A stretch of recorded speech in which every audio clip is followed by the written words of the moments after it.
3 poin penting yang sudah saya simpulkan. Dimulai dari poin A dulu, yaitu tentang kedatangan bangsa barat. Dimulai dari latar belakang. Ada 3 faktor pendorong yang membuat bangsa barat datang ke Indonesia, yaitu rempah-rempah yang dimiliki Indonesia, motivasi 3G, dan revolusi industri. Kenapa 3 faktor pendorong ini dapat membuat bangsa barat datang ke Indonesia? Dimulai dari rempah-rempah dulu. Jadi, Indonesia dan bangsa-bangsa di Eropa ini memiliki perbedaan kondisi alam. Lokasi memengaruhi perbedaan iklim dan kondisi tanah di Eropa dan di Indonesia.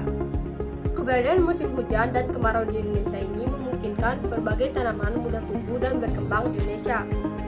Nah, berdasarkan pernyataan ini, kita dapat menyimpulkan bahwa bangsa-bangsa barat membutuhkan rempah-rempah karena mereka sangat membutuhkan, sedangkan persediaan rempah-rempah di bangsa-bangsa barat ini terbatas. Kemudian lanjut ke motivasi 3G, gold, gospel, dan glory. Gold artinya emas, yang identik dengan kekayaan. Semboyan ini menggambarkan bahwa tujuan bangsa Indonesia adalah untuk mencari kekayaan. Kemudian, gospel adalah keinginan bangsa barat untuk menyebarluaskan atau mengajarkan agama Nasrani, khususnya agama Kristen, ke bangsa-bangsa di Asia, Afrika, dan Amerika Selatan. Dan yang terakhir adalah glory, yang bermakna kejayaan bangsa. Dan yang terakhir adalah revolusi industri. Salah satu pengaruh revolusi industri yang dapat kita rasakan adalah dalam kegiatan transportasi. Penemuan mesin uap yang dapat dijadikan mesin penggerak perahu merupakan teknologi baru pada masa itu. Perahu dengan mesin uap merupakan penemuan yang sangat penting karena dapat mendorong penjajahan Belanda dan bangsa-bangsa lainnya. Selain pertemuan mesin uap, revolusi industri didukung dengan penemuan lain seperti kompas, mesin pemintal, dan sebagainya. Penemuan-penemuan tersebut memicu bangsa-bangsa barat untuk melakukan berbagai petualangan. Kemudian lanjut ke proses kedatangan dan reaksi bangsa Indonesia. Jadi ada beberapa bangsa yang datang ke Indonesia, yaitu kedatangan Portugis di Maluku, ekspedisi bangsa Inggris, dan kedatangan Belanda di Jayakarta atau Jakarta. Jadi tujuan mereka pun sama, yaitu untuk hubungan perdagangan dan mencari rempah-rempah. Lanjut ke reaksi bangsa Indonesia terhadap kedatangan Belanda dan bangsa-bangsa barat lainnya. Pada awalnya, rakyat Indonesia menyambut kedatangan bangsa barat dengan antusias karena mereka berpikir kalau bangsa-bangsa barat itu datang untuk berdagang dan membantu perekonomian bangsa Indonesia itu. Namun lama-kelamaan, bangsa-bangsa barat yang datang tergiur akan harta melimpahnya yang dimiliki Indonesia, sehingga niat awal mereka datang untuk berdagang berubah menjadi untuk menguasai Indonesia.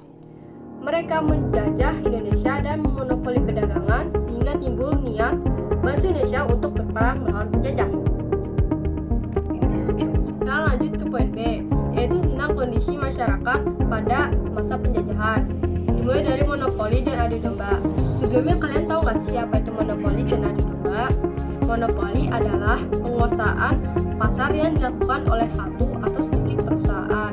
Sedangkan adu domba adalah menjadikan berselisih atau bertikai di antara pihak yang sepaham. Untuk contoh, kalian tahu VOC kan? Nah, VOC itu kan terkenal dengan 3 politik, dan salah satu itu adalah adu domba. Apa sih tujuan Belanda melakukan adu domba ini? Belanda berharap akan terjadi perang antar kerajaan. Nah, saat perang terjadi, Belanda akan mendukung satu pihak. Jika pihak itu menang, maka Belanda akan meminta balas budi.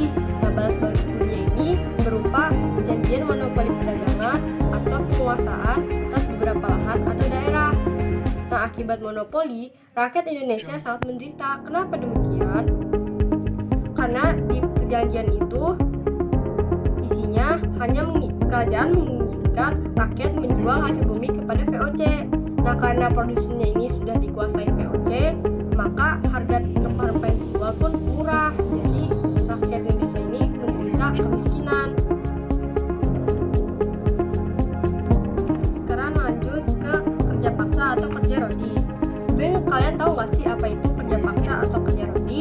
Kerja paksa adalah melakukan pekerjaan di bawah ancaman sanksi atau hukuman. nggak jalan Anyer Panarukan? Nah, itu dibangun oleh penduduk rakyat Indonesia loh. Saat itu rakyat Indonesia dipimpin oleh Gubernur Jenderal Dales yang memerintah pada tahun 1808 sampai 1811 yang melakukan berbagai kebijakan seperti pembangunan militer, jalan raya, perbaikan pemerintahan, dan perbaikan ekonomi. Nah, itu loh salah satunya pembangunan jalan ke Anyer sampai ke Panarukan atau jalan raya pos. Kalian tahu nggak sih pembangunan jalan Anyer dan Panarukan itu sebagian besar dilakukan oleh tenaga manusia. Puluhan ribu penduduk dikerahkan untuk membangun jalan itu, namun tidak diberi gaji atau makanan yang layak, sehingga banyak ribuan penduduk yang baik meninggal karena kelaparan maupun penyakit yang dideritanya. Lanjut ke sewa tanah. Kalian tahu nggak sih sewa tanah pada saat masa penjajahan ini? Nah, sewa tanah ini adalah sistem di mana rakyat atau para petani di Nusantara ini diwajibkan membayar pajak pada pemerintah yang dianggap sebagai uang sewa tanah. Nah, sewa tanah ini, sistem sewa tanah ini menggambarkan bahwa rakyat seakan-akan rakyat tidak memiliki tanah, padahal tanah itu adalah milik rakyat. Namun, karena pelaksanaan ini masih banyak kelemahan, jadi pelaksanaan ini gagal diterapkan di Indonesia. Lanjut ke sistem tanah paksa. Kalian tahu nggak sih sistem tanah paksa ini apa? Nah, sistem ini adalah sistem yang mewajibkan rakyat menanami sebagian dari sawah atau ladang mereka dengan tanaman yang ditentukan pemerintah dan hasilnya pun diserahkan kepada pemerintah. Nah, sistem ini diterapkan oleh Johannes van der Bosch pada tahun 1830 karena Belanda menghadapi kesulitan keuangan akibat Perang Jawa atau Perang Diponegoro dan Perang Belgia. Penderitaan rakyat Indonesia akibat kebijakan tanam paksa ini dapat dilihat dari jumlah angka kematian rakyat Indonesia yang tinggi akibat kelaparan dan penyakit kekurangan gizi. Lanjut ke perlawanan terhadap kolonialisme dan imperialisme itu. Nah, kalian tahu nggak sih apa itu kolonialisme dan imperialisme ini? Nah, kolonialisme adalah suatu sistem di mana suatu negara menguasai rakyat dan sumber daya negara lain, tapi masih berhubungan dengan negara asal. Sedangkan imperialisme ini adalah sebuah kebijakan di mana sebuah negara besar dapat memegang kendali atau pemerintahan atas daerah lain agar negara itu bisa dipelihara atau berkembang. Nah, perlawanan terhadap kolonialisme dan imperialisme ini dimulai dari perlawanan terhadap sekutu dagang. Yang pertama, perlawanan dari Sultan Bahabullah yang mengusir Portugis pada tahun 1565. Yang kedua, ada perlawanan dari Aceh yang menyerang kedudukan Portugis di Malaka pada tahun 1629. Yang ketiga, ada perlawanan dari Sultan Hasanuddin yang melancarkan serangan pada tahun 1620. Dan yang terakhir, perlawanan dari Mataram yang menyerang VOC pada tahun 1628. Lanjut ke perlawanan terhadap pemerintah Hindia Belanda. Yang pertama ada Perang Saparua di Ambon pada tahun 1817 dengan tokoh Kapitan Patimura dan Christina Mata Tihahamu. Yang kedua ada Perang Paderi di Sumatera Barat pada tahun 1821 sampai 1838 dengan tokoh kaum Patri. Yang ketiga ada Perang Diponegoro di Jawa pada tahun 1825 sampai 1830 dengan tokoh Pangeran Diponegoro. Yang keempat ada Perang Aceh di Aceh pada tahun 1873 sampai 1904 dengan tokoh Teguh Umar dan Cut Nyadien. Yang kelima ada perlawanan di Singamangaraja di Sumatera Utara pada tahun 1878 sampai 1907 dengan tokoh di Singamangaraja. Yang keenam ada Perang Banjar di Kalimantan pada tahun 1859 sampai 1905 dengan tokoh Pangeran Antasari. Dan yang terakhir ada Perang Jagaraga di Bali pada tahun 1848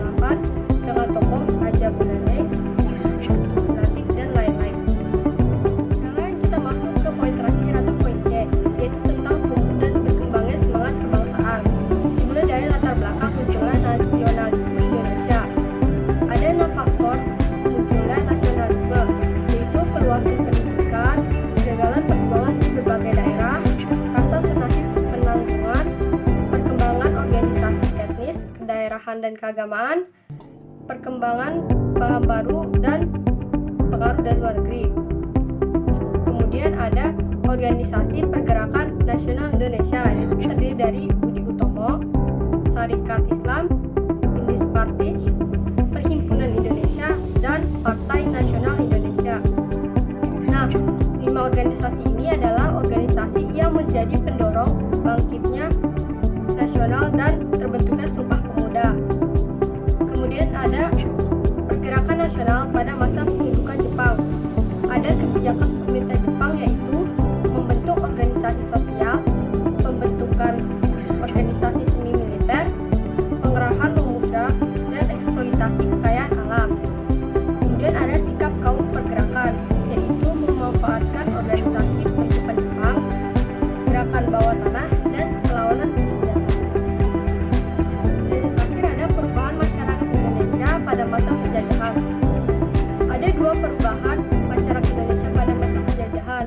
Yang pertama ada perubahan pada masa kolonial barat, terdiri dari perluasan penggunaan lahan, persebaran penduduk dan urbanisasi, pengenalan tanaman baru, penemuan tambang tambak, transportasi dan komunikasi, perkembangan kegiatan ekonomi, mengenal uang, perubahan dalam pendidikan, perubahan dalam aspek politik, dan perubahan dalam aspek budaya. Yang kedua ada perubahan masyarakat pada masa penjajahan Jepang, yaitu terdiri dari